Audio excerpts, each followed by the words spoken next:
คุณจะเปลี่ยนชีวิตของตัวเองได้อย่างไรในหนังสือ Atomic Habits ของเจมส์เคลียร์ได้มีการบอกไว้ว่ากุญแจสำคัญอยู่ที่นิสัยของเราพฤติกรรมที่ทำโดยอัตโนมัติเป็นส่วนสำคัญของการใช้ชีวิตประจำวันมากกว่าครึ่งคำถามคือหากเรานำนิสัยที่ถูกต้องมาใช้ในชีวิต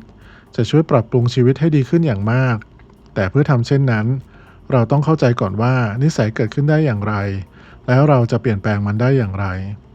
ในพอดแคสต์นี้คุณจะได้ค้นพบว่าทำไมนิสัยถึงสำคัญและคุณจะได้รู้จักกับ3ทัศนคติที่สามารถช่วยสร้างนิสัยเหล่านั้นต่อจากนั้นคุณจะได้เรียนรู้ว่านิสัยเกิดขึ้นได้อย่างไรและมี4หลักการสำคัญในการเปลี่ยนแปลงนิสัยของคุณและสุดท้ายคุณจะได้เรียนรู้วิธีการพัฒนานิสัยที่คุณได้นำมาใช้แล้วแล้วเราจะมาสำรวจว่านักจิตวิทยาหรือผู้เชี่ยวชาญคนอื่นๆมีวิธีการในการสร้างนิสัยอย่างไรและทฤษฎีของเจมส์เคลียร์ผู้เขียนเหมือนหรือแตกต่างจากพวกเขาอย่างไรสวัสดีครับมาพบกับผมนิววีรชัยกันอีกครั้งนะครับกับวันนี้เป็นการสรุปหนังสือที่ชื่อว่า Atomic Habits ซึ่งเป็นหนังสือที่พูดถึงการปรับปรุงพฤติกรรมเล็กๆน้อยๆมาใช้และสามารถเปลี่ยนแปลงชีวิตเราได้อย่างมากพร้อมแล้วเราไปเริ่มกันเลยนะครับการปรับเปลี่ยนเล็กๆนำไปสู่การเปลี่ยนแปลงอย่างมหาศาลเจมส์เคลียร์ได้อธิบายว่าการนำ Atomic Habits หรือการปรับปรุงพฤติกรรมเล็กๆน้อยๆมาใช้จะเปลี่ยนแปลงชีวิตของคุณเพราะพฤติกรรมเหล่านี้มีผลแบบสะสมนั่นคือพวกมันสามารถสร้างการเปลี่ยนแปลงมากขึ้นเรื่อยๆและเมื่อทำพฤติกรรมดีๆหนึ่งอย่างมันจะนำไปสู่อีกอย่างหนึ่งและอีกอย่างหนึ่งและไม่นานคุณก็จะสามารถเปลี่ยนแปลงชีวิตของตัวเองได้ผู้เขียนได้ระบุนิสัยออกเป็น3ระดับ 1. นิสัยที่ขับเคลื่อนด้วยเป้าหมาย 2. นิสัยที่ขับเคลื่อนด้วยระบบ 3. นิสัยที่ขับเคลื่อนด้วยตัวตนเรามาดูรายละเอียดของนิสัยแบบแรกกันนะครับคือนิสัยที่ขับเคลื่อนด้วยเป้าหมายผู้เขียนได้อธิบายว่านิสัยที่ขับเคลื่อนด้วยเป้าหมายคือพฤติกรรมที่คุณทำเพื่อบรรลุเป้าหมายที่เฉพาะเจาะจงนี่เป็นวิธีที่คนส่วนใหญ่พยายามเปลี่ยนแปลงพฤติกรรมของตัวเองตัวอย่างเช่นคุณอาจเลือกที่จะศึกษาในวิชาที่คุณต้องการเพิ่มอีก2 ชั่วโมงทุกวันเพื่อทำให้ได้คะแนนดีในการสอบวิชานั้นๆแบบที่2คือนิสัยที่ขับเคลื่อนด้วยระบบผู้เขียนเสนอว่านิสัยที่ขับเคลื่อนด้วยระบบเป็นนิสัยที่มุ่งเน้นไปที่ระบบหรือกระบวนการที่จะช่วยให้คุณบรรลุเป้าหมายแทนที่จะมุ่งเน้นไปที่เป้าหมายเองตัวอย่างเช่นการพัฒนากิจวัตรการเรียนเป็นนิสัยที่ขับเคลื่อนด้วยระบบเพราะมันมุ่งเน้นไปที่กระบวนการของการเรียนมากกว่าเป้าหมายในการทำคะแนนที่สูงในการสอบวิชาใดวิชาหนึ่งแบบที่3คือนิสัยที่ขับเคลื่อนด้วยตัวตนผู้เขียนอธิบายว่านิสัยที่ขับเคลื่อนด้วยตัวตนหรือพฤติกรรมที่เราทำเพราะมันสอดคล้องกับความเชื่อของเราเกี่ยวกับตัวเราหรือกล่าวอีกในหนึ่งก็คือตัวตนของเราตัวอย่างเช่นหากคุณเชื่อว่าคุณเป็นนักเรียนที่ดีคุณก็จะมีกิจวัตรการเรียนเป็นอย่างดีเป็นประจำเพราะนั่นคือสิ่งที่นักเรียนที่ดีทำการเปลี่ยนแปลงนิสัยของคุณควรเริ่มต้นด้วยตัวตนของคุณตอนนี้คุณรู้แล้วว่ามีประเภทของนิสัยอะไรบ้างคุณควรเริ่มทำนิสัยแบบไหนเพื่อการเปลี่ยนแปลงพฤติกรรมที่ยั่งยืนซึ่งผู้เขียนแนะนำให้คุณสร้างนิสัยที่ขับเคลื่อนด้วยตัวตนโดยผู้เขียนอธิบายว่ากลยุทธ์นี้เป็นเอกลักษณ์เฉพาะตัวเพราะส่วนใหญ่ของเราพยายามเปลี่ยนแปลงพฤติกรรมโดยการสร้างนิสัยที่ขับเคลื่อนด้วยเป้าหมายอย่างไรก็ตามนิสัยที่ขับเคลื่อนด้วยเป้าหมายไม่ได้สร้างการเปลี่ยนแปลงในระยะยาวพอเมื่อคุณบรรลุเป้าหมายแล้วคุณก็จะหยุดทำพฤติกรรมนั้นซึ่งหากคุณปรับการกระทำของคุณเพื่อบรรลุเป้าหมายที่จำกัดเป้าหมายนั้นก็จะกลายเป็นสิ่งที่จำกัดด้วยตัวอย่างเช่นคุณสอบได้ดีจากการที่คุณใช้เวลาเรียนเพิ่มอีก2 ชั่วโมงทุกวันแต่เมื่อคุณบรรลุเป้าหมายคุณจะหยุดพฤติกรรมนั้นเพราะไม่มีเหตุผลที่จะต้องเรียนเพิ่มเติมแล้วและเนื่องจากคุณหยุดเรียนคุณจึงไม่ได้พัฒนานิสัยระยะยาวที่จำเป็นเพื่อปรับปรุงผลการเรียนโดยรวมของคุณแทนที่จะมุ่งเน้นไปที่นิสัยที่ขับเคลื่อนด้วยเป้าหมายผู้เขียนแนะนำให้สร้างนิสัยที่ขับเคลื่อนด้วยตัวตนแทนเพราะสิ่งเหล่านี้จะกำหนดนิสัยที่ขับเคลื่อนด้วยระบบและเป้าหมายที่คุณเลือกทำและผู้เขียนยังย้ำอีกว่าความเชื่อของบุคคลที่คุณต้องการจะเป็นตัวกำหนดระบบที่คุณนำมาใช้นิสัยที่ขับเคลื่อนด้วยตัวตนช่วยให้คุณตัดสินใจว่าจะเล่นเกมอะไรนิสัยที่ขับเคลื่อนด้วยระบบจะสอนวิธีที่คุณเล่นเกมและนิสัยที่ขับเคลื่อนด้วยเป้าหมายจะช่วยให้คุณชนะเกมดังนั้นคุณต้องเริ่มต้นด้วยตัวตนที่ต้องการเพื่อค้นหานิสัยที่ถูกต้องที่นำไปสู่ผลลัพธ์ที่ถูกต้องหรือกล่าวอีกในหนึ่งคุณต้องสร้างนิสัยที่ขับเคลื่อนด้วยตัวตนนั่นเองตามที่ผู้เขียนเคยกล่าวไว้ว่าการสร้างนิสัยที่ขับเคลื่อนด้วยตัวตนมักจะได้ผลเพ ราะเมื่อคุณทำตัวเหมือนกับบุคคลที่คุณต้องการเป็นคุณจะเก็บสะสมหลักฐานที่บ่งบอกว่าคุณเป็นบุคคลนั้นและในที่สุดคุณจะเชื่อว่าคุณคือบุคคลนั้นหากคุณเชื่อว่าคุณเป็นบุคคลนั้นจริงคุณจะทำนิสัยของบุคคลนั้นเพราะมันคือตัวตนของคุณคุณไม่ต้องเสียแรงในการโน้มน้าวตัวเองให้ทำนิสัยนั้นอีกต่อไปคุณจะทำนิสัยนั้นได้อย่างง่ายดายเพราะมันเป็นการแสดงออกของตัวตนของคุณตัวอย่างเช่นคุณอาจตัดสินใจว่าบุคคลที่ทำข้อสอบได้ดีต้องเป็นคนที่มีความรับผิดชอบคุณจึงตัดสินใจว่าบุคคลที่มีความรับผิดชอบไม่เพียงแต่มีกิจวัตรการเรียนที่ดีแต่ยังต้องนอนหลับพักผ่อน8ชั่วโมงเพื่อให้ตื่นตัวและมีความพร้อมที่จะเรียนรู้สิ่งต่างๆในชั้นเรียนดังนั้นคุณก็จะทำเช่นนั้นด้วยเพราะนิสัยเหล่านี้จะนำไปสู่การทำข้อสอบที่ได้คะแนนดีแต่คุณยังคงทำต่อไปหลังจากที่คุณบรรลุเป้าหมายเพราะคุณได้เก็บสะสมหลักฐานเพียงพอที่จะเชื่อว่าคุณเป็นบุคคลที่มีความรับผิดชอบคุณจึงทำนิสัยเหล่านี้เพราะคุณระบุตัวตนแล้วว่าเป็นบุคคลที่มีความรับผิดชอบไม่ใช่เพราะคุณต้องการทำข้อสอบได้คะแนนดีอย่างเดียวขั้นตอนการก่อตัวของนิสัยมีทั้งหมด4ขั้นตอนตอนนี้คุณรู้แล้วว่านิสัยมีพลังมากแค่ไหนแต่นิสัยเกิดขึ้นได้อย่างไรเจมส์เคลียร์ผู้เขียนได้อธิบายว่าสมองของคุณเข้าใจพฤติกรรมเป็น4ขั้นตอนที่รวมกันเพื่อสร้างนิสัยโดย1ก็คือสิ่งกระตุ้นคือสิ่งที่ทำให้สมองสังเกตเห็นโอกาสสำหรับรางวัลสิ่งกระตุ้นอาจจะเป็นกลิ่นเสียงเหตุการณ์ปฏิสัมพันธ์หรือสิ่งอื่นใดที่กระตุ้นความปรารถนาความปรารถนานี้เรียกว่าความอยากต่อไปความอยากเป็นความหมายทางอารมณ์ที่รวมเข้ากับสิ่งกระตุ้นในข้อข้างต้นหากคุณสังเกตเห็นสิ่งกระตุ้นนั้นสมองของคุณจะคาดหวังโอกาสสำหรับการเปลี่ยนแปลงในสถานะทางกายหรือทางอารมณ์คุณปรารถนาความพึงพอใจที่จะเปลี่ยนแปลงนั้นจะนำมาและความอยากนี้คือสิ่งที่กระตุ้นให้คุณดำเนินการข้อ3คือการตอบสนองเป็นพฤติกรรมหรือนิสัยที่คุณทำเพื่อดึงดูดการเปลี่ยนแปลงที่คุณปรารถนาสมองของคุณจะกระตุ้นให้คุณทำสิ่งที่เชื่อว่าจะสร้างความรู้สึกพึงพอใจที่คุณต้องการและสุดท้ายคือรางวัลเป็นความพึงพอใจที่คุณได้รับจากการกระทำที่คุณทำคุณได้บรรลุความอยากและเปลี่ยนแปลงสถานะทางกายหรือทางอารมณ์ของคุณจนสำเร็จสมองสร้างเส้นทางจากการกระตุ้นไปสู่สถานะของความพึงพอใจทุกครั้งที่คุณสัมผัสกับสิ่งกระตุ้นเดียวกันสมองจะถูกกระตุ้นให้ปรารถนาความพึงพอใจนั้นอีกครั้งคุณจะถูกกระตุ้นให้ทำการกระทำเดียวกันซึ่งนำไปสู่การสร้างนิสัยตัวอย่างกระบวนการทำงานข้างต้นมีดังนี้สิ่งกระตุ้นคุณกลับบ้านด้วยความเครียดจากวันทำงานที่ยาวนานความอยากคุณต้องการรู้สึกพักผ่อนหรือผ่อนคลายมากขึ้นการตอบสนองคุณดื่มเบียร์รางวัลระดับความเครียดของคุณลดลงและคุณรู้สึกผ่อนคลายมากขึ้นการกลับบ้านจากที่ทำงานจึงเชื่อมโยงกับการดื่มเบียร์ต่อไปเรามาทำความรู้จักกับ4กุญแจสำคัญในการสร้างนิสัยตอนนี้คุณรู้แล้วว่านิสัยเกิดขึ้นได้อย่างไรคุณสามารถปรับเปลี่ยนแต่ละขั้นตอนเพื่อให้เกิดประโยชน์สูงสุดในการสร้างนิสัยใหม่ที่มีประโยชน์ผู้เขียนได้นำเสนอ4กุญแจสำคัญเพื่อสร้างนิสัยใหม่ดังนี้กุญแจข้อที่1สิ่งกระตุ้นระบุและใช้ประโยชน์จากสิ่งกระตุ้นเหล่านั้นเจมส์เคลียร์อธิบายว่าเพราะนิสัยเป็นพฤติกรรมที่เราทำโดยอัตโนมัติเราก็เลยไม่ได้สังเกตเห็นทุกครั้งที่มีสิ่งกระตุ้นให้เราทำอะไรบางอย่างดังนั้นขั้นตอนแรกในการสร้างนิสัยที่ดีคือต้องเริ่มต้นจากการตระหนักรู้ถึงสิ่งเหล่านั้นเขาแนะนำให้เราลองจดรายการนิสัยประจำวันที่เรามีอยู่แล้วเราจะได้เห็นว่าพฤติกรรมไหนที่เกิดขึ้นก่อนหรือพฤติกรรมไหนที่เกิดขึ้นหลังจากนั้นการจดรายการสิ่งกระตุ้นและผลลัพธ์แบบนี้จะช่วยให้เราเห็นว่านิสัยไหนที่เรามีอยู่แล้วสามารถใช้เป็นการกระตุ้นให้เกิดนิสัยใหม่ที่เราต้องการได้ตัวอย่างเช่นถ้าคุณอยากดื่มน้ำมากขึ้นคุณอาจจะดื่มน้ำ1 แก้วทันทีหลังจากปิดนาฬิกาปลุกทุกๆเช้าพยายามใช้ความตระหนักรู้ให้เป็นประโยชน์ผู้เขียนแนะนำวิธีใช้ความตระหนักรู้ใหม่เพื่อสร้างนิสัยที่ดีขึ้นโดยแนะนำวิธีแรกคือการวางแผนล่วงหน้าว่าคุณจะทำพฤติกรรมใหม่เมื่อไหร่และที่ไหนให้ใช้สูตรที่ว่าเมื่อ X เกิดขึ้นฉันจะทำ Y วิธีนี้ทำให้สิ่งกระตุ้นเด่นชัดขึ้นโดยกำหนดเวลาและสถานที่เฉพาะเจาะจงให้กับพฤติกรรมนั้นและจากการวิจัยพบว่าคุณมีโอกาสทำกิจกรรมที่คุณวางแผนไว้ได้ล่วงหน้าได้มากกว่าตัวอย่างเช่นถ้าหากคุณเห็นว่ามีช่วงเวลาว่างในรายการนิสัยประจำวันของคุณในระหว่าง 5 โมงเย็นถึง 1 ทุ่มคุณอาจจะวางแผนทำกิจกรรมใหม่ได้ในช่วงเวลานั้นเช่นกำหนดเวลาอ่านหนังสือทุกวันในเวลา 6 โมงเย็น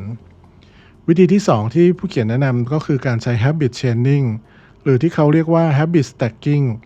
วิธีนี้แทนที่จะเชื่อมนิสัยใหม่กับเหตุการณ์โดยคุณเชื่อมพฤติกรรมนั้นกับนิสัยที่คุณทำทุกวันเช่นใช้สูตรที่ว่า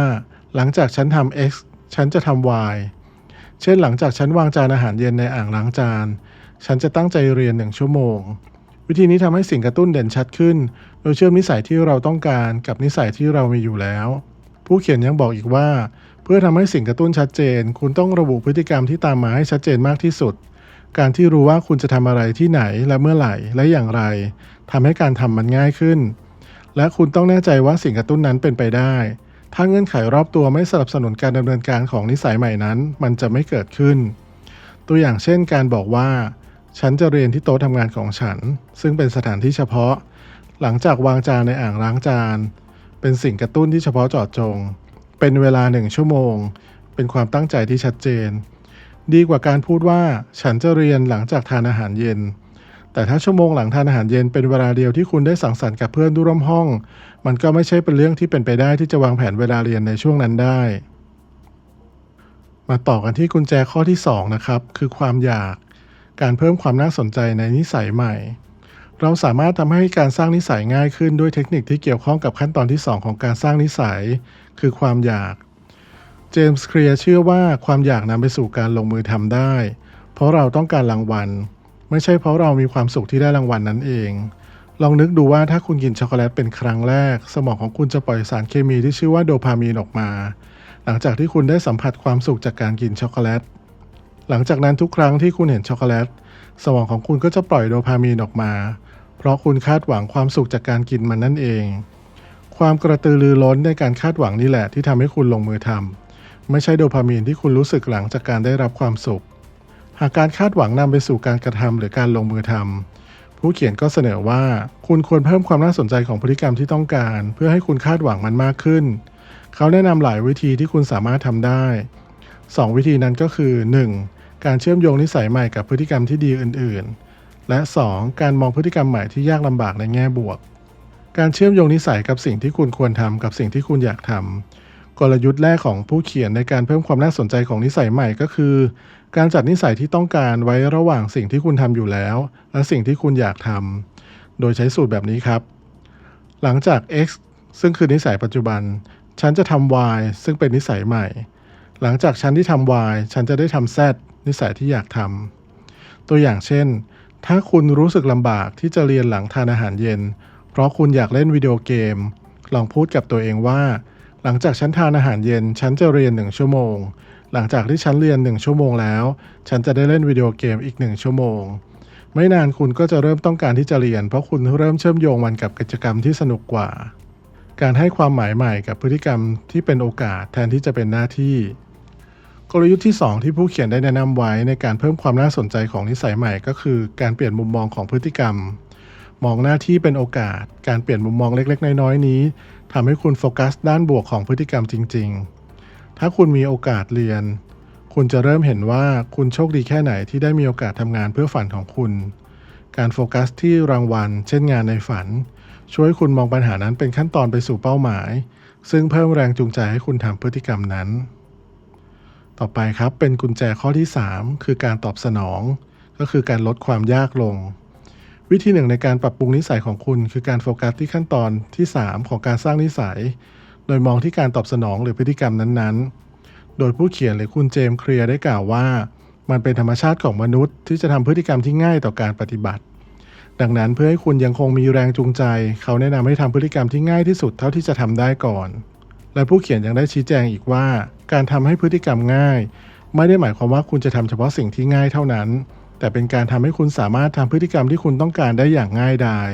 ด้วยการทำอย่างสม่ำเสมอคุณจะรักษาอัตลักษณ์ที่ต้องการได้ซึ่งจะทำให้คุณมีความภูมิใจและมั่นใจในการก้าวหน้าต่อไปการทำให้พฤติกรรมง่ายขึ้นผู้เขียนได้แนะนำว่าให้ลดความพยายามที่จำเป็นสำหรับการกระทำโดยกำจัดอุปสรรคระหว่างคุณกับพฤติกรรมนั้นยิ่งมีสิ่งที่เป็นอุปสรรคมากเท่าไหร่คุณก็ยิ่งมีโอกาสทำให้สำเร็จน้อยลงเท่านั้นตัวอย่างเช่นถ้าคุณอยากอ่านหนังสือมากขึ้นก่อนนอนให้จัดการกับอุปสรรคในการหาหนังสือโดยการวางหนังสือไว้บนหมอนหรือใกล้ๆที่นอนของคุณหลังจากที่คุณตื่นขึ้นมาทุกเช้าและผู้เขียนยังได้แนะนำเพิ่มเติมในการทำให้พฤติกรรมง่ายขึ้นอีกว่าให้แบ่งมันออกเป็นขั้นตอนที่ใช้เวลาเพียง2 นาทีหรือน้อยกว่าก็ดี แล้วทำเฉพาะขั้นตอนแรกที่ใช้เวลา2นาทีนี่ไม่ได้หมายความว่าคุณทำเวอร์ชัน2นาทีของนิสัยนั้นถ้าคุณอยากทำอาหารเย็นทุกคืนขั้นตอนแรกคือการเปิดตู้เย็นไม่ใช่การอุ่นอาหารแช่แข็งหลายคนพยายามเปลี่ยนแปลงอย่างมากมายเมื่อพยายามสร้างนิสัยใหม่แต่การเปลี่ยนแปลงที่มากมายเกินไปมักจะยากที่จะรักษาได้เป็นระยะเวลานานแต่เมื่อคุณโฟกัสที่การเปลี่ยนแปลงเล็กๆแต่ละความสำเร็จเล็กๆจะกระตุ้นให้คุณสำเร็จในเรื่องอื่นๆด้วยดังนั้นการมุ่งมั่นทำสิ่งที่ง่ายๆที่ใช้เวลาเพียง2นาทีในแต่ละครั้งทำให้ง่ายขึ้นในการทำขั้นตอนที่จำเป็นต่อไปจนกว่าคุณจะสามารถทำนิสัยนั้นได้เต็มที่โดยมีตัวอย่างเช่นสมมุติว่าคุณตัดสินใจทำอาหารเย็นทุกวันคุณทำได้สำเร็จได้สัก 2-3 วันแต่ในวันที่4คุณเหนื่อยมากจึงสั่งอาหารมากินทันใดนั้นพฤติกรรมต่อเนื่องก็จะหยุดลงแทนที่จะทำเช่นนั้นให้แบ่งทำอาหารเย็นทุกวันเป็นขั้นตอนง่ายๆที่ใช้เวลาเพียง2นาทีเช่นเปิดตู้เย็นในเวลาทานอาหารเย็นคุณสามารถทำได้แม้ว่าคุณจะเหนื่อยก็ตามหลังจากที่คุณทำนิสัยนี้ได้สำเร็จแล้วขั้นตอน2นาทีถัดไปคือการหยิบผักที่คุณสามารถกินสดได้ขั้นตอนต่อไปคือการหยิบมีดและเขียงขั้นตอนเล็กๆเหล่านี้จะทำให้คุณพร้อมที่จะเริ่มทำอาหารซึ่งสิ่งกีดขวางที่ต้องเอาชนะจะน้อยกว่าความคิดที่จะต้องทำอาหารตลอดเวลามาดูที่กุญแจข้อสุดท้ายกันนะครับคือข้อที่4ในเรื่องของรางวัลการเติมเต็มตัวเองด้วยรางวัลที่น่าพอใจในกุญแจข้อสุดท้ายนี้ผู้เขียนได้แนะนำเทคนิคการสร้างนิสัยที่เน้นไปที่ขั้นตอนสุดท้ายของการสร้างวินัยคือการเติมเต็มตัวเองด้วยรางวัลผู้เขียนเชื่อว่ารางวัลต้องเป็นสิ่งที่น่าพึงพอใจเพื่อให้นิสัยนั้นเกิดขึ้นเพราะถ้าคุณไม่ชอบผลลัพธ์ของความพยายามของคุณก็จะไม่อยากลองทำอีกรางวัลหลายอย่างที่คุณได้รับมักต้องใช้เวลาเช่นคุณได้รับปริญญาหลังจากการเรียนมานานหลายปีแต่ถ้าเราถูกปรับตัวให้ต้องการความพึงพอใจทันทีและพฤติกรรมที่ดีส่วนใหญ่ต้องใช้เวลาก่อนที่ผลลัพธ์ที่ดีจะสะสมขึ้นมาจนเห็นได้ชัดคุณเสียสละความสุขหลายๆอย่างในตอนนี้เพื่อประโยชน์ในภายหลังดังนั้นเพื่อให้คุณมีแรงจูงใจที่จะทำนิสัยที่ดีต่อไปผู้เขียนแนะนำให้หาวิธีสร้างรางวัลให้ความพึงพอใจในทันทีสำเร็จนิสัยใหม่ด้วยรางวัลหนึ่งในวิธีการสร้างรางวัลที่น่าพอใจคือการเพิ่มการเสริมแรงบวกเมื่อสำเร็จพฤติกรรมที่ต้องการผู้เขียนอธิบายว่าเราจำความสำเร็จของพฤติกรรมใหม่ๆได้ดีกว่าส่วนอื่นๆดังนั้นการทำบางสิ่งที่ทำให้คุณพึงพอใจทันทีที่สำเร็จพฤติกรรมนั้นๆจะช่วยให้คุณมีแรงจูงใจในแบบที่รางวัลที่ล่าช้าทำไม่ได้ตัวอย่างเช่นรางวัลของเกรดที่ดีขึ้นในเดือนหน้าอาจไม่ทำให้คุณมีความสุขพอที่จะกระตุ้นให้คุณอยากเรียนเพิ่มอีก1 ชั่วโมงทุกวันแต่ถ้าคุณได้กินคุกกี้หลังจากทุกครั้งที่เรียนเสร็จคุณจะได้เพิ่มแรงจูงใจในการเรียนอย่างทันทีต่อมาคือการบันทึกนิสัยของคุณอีกวิธีหนึ่งที่คุณสามารถสร้างรางวัลที่น่าพอใจคือการตระหนักรู้ในการติดตามนิสัยของคุณผู้เขียนแนะนำให้สร้างภาพความสำเร็จที่แสดงความก้าวหน้าของคุณเช่นการทำเครื่องหมายในปฏิทินเมื่อคุณเห็นความสำเร็จในแบบที่ชัดเจนและจับต้องได้คุณจะมีแรงจูงใจในการทำต่อไปการทำเครื่องหมายทุกครั้งที่ทำกิจกรรมเสร็จไม่ว่าจะเป็นรูปแบบใดก็ตามนั้นให้ความพึงพอใจกับคุณเสมอความสุขที่ได้รับจากการลงมือทำจนสำเร็จนั้นจะกลายเป็นสิ่งกระตุ้นให้คุณอยากได้รับพึงพอใจแบบนั้นอีกต่อไปเรามาต่อกันเรื่องของการเลิกนิสัยไม่ดีนะครับเพราะหลายๆคนอาจจะรู้สึกโอเคกับนิสัยที่มีในปัจจุบันแล้วแต่อาจจะมีบางนิสัยที่ต้องการเลิกหรือลดลงนะครับเรามาลองดูหัวข้อนี้กันนะครับคุณอาจจะมีนิสัยบางอย่างที่คุณไม่อยากมีด้วยการที่พฤติกรรมที่เกิดขึ้นต่างๆนั้นจำเป็นต้องผ่านขั้นตอนทั้ง4ของการสร้างนิสัยเพื่อให้กลายเป็นนิสัยใหม่การขัดขวางหนึ่งในขั้นตอนเหล่านั้นก็จะช่วยสามารถเลิกนิสัยไม่ดีได้แต่ให้ทำกลับข้อความจากบวกเป็นลบตามนี้สิ่งกระตุ้นทำให้มันมองไม่เห็นซะความอยากลดความน่าสนใจของมันลงการตอบสนองให้เพิ่มความพยายามเข้าไปและสุดท้ายรางวัลทำให้ไม่มีความพึงพอใจตัวอย่างเช่นถ้าคุณต้องการเลิกนิสัยการช้อปปิ้งที่ห้างสรรพสินค้าในขณะทางกลับบ้านจากที่ทำงานคุณสามารถทำให้สิ่งกระตุ้นนั้นมองไม่เห็นได้โดยการเปลี่ยนเส้นทางกลับบ้านของคุณสามารถลดความน่าสนใจของนิสัยนั้นได้โดยการแปะกระดาษบนกระจกมองหลังที่แสดงถึงจำนวนเงินที่คุณสามารถประหยัดได้หากคุณหยุดช้อปปิ้งทุกวันคุณสามารถเพิ่มความพยายามในการช้อปปิ้งได้โดยการไปจอดรถที่ชั้นล่างสุดของอาคารจอดรถและทำให้ตัวเองต้องเดินขึ้นบันไดเพื่อไปถึงร้านที่ต้องการสุดท้ายการชำระเงินด้วยเงินสดแทนการใช้บัตรเครดิตทำให้คุณตระหนักถึงการใช้จ่ายมากขึ้นซึ่งนั่นหมายความว่าการช้อปปิ้งจะไม่ให้รางวัลในการผ่อนคลายความเครียดแต่จะเพิ่มความเครียดให้คุณมากขึ้น โดยการทำให้คุณกังวลเรื่องเงินแทนการค้นหานิสัยที่เหมาะสมในการพัฒนาคุณตอนนี้เข้าใจแล้วว่าการสร้างนิสัยเป็นอย่างไรแต่นิสัยไหนล่ะที่ควรพัฒนาผู้เขียนอธิบายว่านิสัยที่คุณเลือกและสามารถรักษาได้นั้นได้รับอิทธิพลจากพันธุกรรมของคุณรวมถึงความเอียงเองต่อปัจจัยต่างๆและความสามารถทางธรรมชาติดังนั้นเขาแนะนำให้เลือกพฤติกรรมที่เน้นจุดแข็งและความสนใจของคุณพวกมันจะทำให้คุณสนุกและพัฒนาต่อได้ง่ายขึ้นต่อไปเรามาทำความรู้จักกับลักษณะนิสัย5ประการกันนะครับหนึ่งในวิธีการหาพฤติกรรมที่เหมาะสมกับคุณคือการเรียนรู้ว่าคุณมีลักษณะนิสัยอะไรบ้างมีลักษณะนิสัย5ประการหลักแต่ละประการมีสเปกตรัมของพฤติกรรมที่สะท้อนตัวตนของคุณทั้ง5ประการมีรากฐานมาจากชีววิทยาและโดยทั่วไปจะไม่เปลี่ยนแปลงตลอดชีวิตข้อ1นะครับความเปิดรับประสบการณ์คนที่มีค่านี้สูงในสเปกตรัมจะเป็นคนที่กล้าเสี่ยงมากขึ้นแต่คนที่มีค่านี้ต่ำจะระมัดระวังในการใช้ชีวิตมากขึ้น 2. ความรับผิดชอบคนที่มีค่านี้สูงจะมีความเป็นระบบระเบียบมากแต่คนที่มีค่านี้ต่ำจะมีความผ่อนคลายมากขึ้นข้อ 3. ความเปิดเผยและชอบสังคมคนที่มีค่านี้สูงในสเปกตรัมจะเป็นคนที่ชอบการเข้าสังคมมากแต่กลับกันถ้าคนที่มีค่านี้ต่ำจะขาดการสื่อสารหรือเข้าสังคมที่น้อย 4. ความเห็นอกเห็นใจคนที่มีค่านี้สูงจะมีความเป็นมิตรสูงแต่คนที่มีค่านี้ต่ำมักจะพยายามหลีกหนีและออกจากสังคมมากขึ้นและสุดท้ายความวิตกกังวลคนที่มีค่านี้สูงจะมีความวิตกกังวลในการใช้ชีวิตมากขึ้นแต่หากคนมีค่านี้ต่ำจะมีความมั่นใจในการใช้ชีวิตที่สูงมากผู้เขียนอธิบายว่าบุคลิกภาพของคุณไม่ได้กำหนดพฤติกรรมที่คุณสามารถทำได้อย่างไรก็ตามบุคลิกภาพของคุณบ่งชี้ว่าพฤติกรรมใดที่คุณน่าจะประสบความสำเร็จมากที่สุดตัวอย่างเช่นคนที่ชอบเป็นคนเข้าสังคมอาจจะลำบากที่จะอยู่ห่างจากโซเชียลมีเดียมากกว่าคนที่ขาดการสื่อสารรวมถึงผู้เขียนยังระบุอีกว่ามีเวอร์ชั่นของทุกนิสัยที่เข้ากับบุคลิกของคุณเขาแนะนำให้เลือกเวอร์ชันที่เข้ากับบุคลิกภาพธรรมชาติของคุณไม่ใช่เวอร์ชันที่ใช้ได้ผลกับคนอื่นการทำเช่นนี้จะเพิ่มโอกาสที่คุณจะประสบความสำเร็จตัวอย่างเช่นเพื่อนของคุณอาจจะลดน้ำหนักได้โดยการออกกำลังกายที่โรงยิมแต่ถ้าคุณไม่ชอบคนเยอะๆให้ข้ามการเข้าโรงยิมไปแล้วไปเดินเล่นในที่ที่คุณสะดวกแทนคราวนี้เรารู้จักการสร้างนิสัยการพัฒนานิสัยแล้วเรามาต่อที่หัวข้อการรักษานิสัยที่พัฒนาแล้วให้ต่อเนื่องหลังจากที่คุณพัฒนานิสัยได้สำเร็จแล้วคุณจะทำอย่างไรเพื่อให้แน่ใจว่านิสัยนั้นยังคงเป็นประโยชน์ในระยะยาวและในส่วนนี้เราจะพูดถึงข้อเสีย3ข้อที่อาจเกิดขึ้นจากการสร้างนิสัยและจะมีกลยุทธ์ที่ผู้เขียนแนะนำในการต่อสู้กับข้อเสียเหล่านั้นข้อแรกนะครับคือวิธีป้องกันความเบื่อก็คือการทำให้พฤติกรรมยากขึ้นท้าทายขึ้นผู้เขียนได้กล่าวไว้ว่าหนึ่งในปัญหาของการสร้างนิสัยใหม่คือคุณอาจจะรู้สึกเบื่อนั่นเป็นเพราะความเบื่อหน่ายเป็นสิ่งที่หลีกเลี่ยงไม่ได้กับกิจกรรมที่ทำซ้ำๆในบางเรื่องและแรงจูงใจต่อนิสัยใหม่ของคุณอาจจะลดลงซึ่งทำให้ง่ายที่จะละทิ้งพฤติกรรมใหม่ที่ยังทำงานได้ดีเพื่อไปหาพฤติกรรมที่น่าตื่นเต้นกว่ารวมถึงผู้เขียนได้กล่าวอีกว่าการทำให้พฤติกรรมยากขึ้นหรือท้าทายขึ้นจะสามารถลดความเบื่อหน่ายได้เพราะสมองของคุณยังคงมีสมาธิ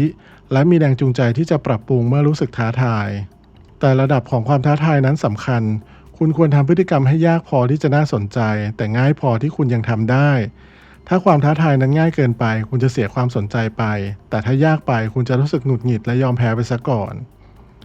ข้อที่2นะครับคือวิธีทำให้คุณยังคงพัฒนา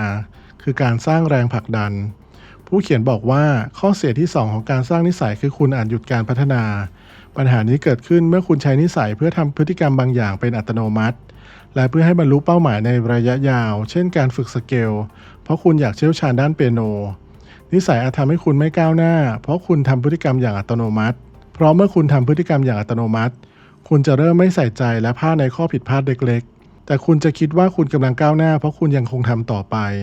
แต่คุณแค่เสริมสร้างนิสัยไม่ดีของคุณคุณสามารถแน่ใจว่าคุณยังคงพัฒนาได้ด้วยการสร้างแรงผลักดันในระบบสร้างนิสัยของคุณหลังจากที่พฤติกรรมกลายเป็นอัตโนมัติผู้เขียนแนะนำให้พัฒนาต่อด้วยกฎการปรับปรุง 1% ทำให้พฤติกรรมของคุณยังคงมีความสดใหม่และความก้าวหน้าต่อเนื่องและทำให้คุณไม่ติดอยู่ในจุดเดิมๆที่คุณไม่ต้องการข้อสุดท้ายนะครับวิธีทำให้คุณยังคงพัฒนาต่อไปคือการสร้างตัวตนที่ปรับเปลี่ยนได้ผู้เขียนได้บอกว่าข้อเสียที่3ของการสร้างนิสัยคือคุณอาจติดตัวตนที่นิสัยเหล่านั้นแสดงขึ้นมาซึ่งอาจทำให้คุณพัฒนาตัวเองไปนอกเหนือจากตัวตนนั้นได้ยากเพราะหากคุณเสียตัวตนนั้นไปเพราะเหตุใดก็ตามคุ คุณจะเสียทั้งตัวตนและแรงจูงใจตัวอย่างเช่นถ้าคุณมีนิสัยศึกษาเรื่องราวที่คุณสนใจทุกวันและระบุตัวเองว่าเป็นนักเรียนที่ดีคุณจะคือใครเมื่อคุณจบการศึกษาเพื่อหลีกเลี่ยงการเสียตัวตนนั้นผู้เขียนแนะนำให้คิดถึงตัวเองในแง่ลักษณะที่แตกต่างออกไปแทนที่จะลาเบลตัวเองไว้แคบๆอย่างนั้นเมื่อคุณระบุตัวเองกับลักษณะหลายๆอย่างแทนที่จะลาเบลเพียงสิ่งเดียวตัวตนของคุณยังคงปรับเปลี่ยนได้ตัวอย่างเช่นฉันเป็นนักเรียนที่ดีให้เปลี่ยนเป็นฉันเป็นคนที่ลงทุนในการเรียนรู้คุณยังคงเป็นอย่างนั้นหลังจากจบการศึกษาตัวตนที่ปรับเปลี่ยนได้ช่วยให้คุณสามารถรักษานิสัยที่เป็นประโยชน์ต่อไปได้แม้ว่าสถานการณ์ในชีวิตของคุณจะเปลี่ยนแปลงไปตัวอย่างเช่นคนที่ลงทุนในการเรียนรู้ยังคงอ่านหนังสือเกี่ยวกับสาขาของตนอย่างสม่ำเสมอแต่นักเรียนที่ดีจะหยุดอ่านหลังจากที่จบการศึกษาแล้วมาถึงหัวข้อสุดท้ายกันแล้วนะครับคือการมองไปข้างหน้าด้วยการสะท้อนและปรับปรุงอย่างต่อเนื่องผู้เขียนยืนยันว่าการสร้างนิสัยไม่ได้จบลงเมื่อคุณสร้างนิสัยนั้นได้สำเร็จแล้วสมองของคุณยังคงตรวจสอบสิ่งแวดล้อมอย่างต่อเนื่อง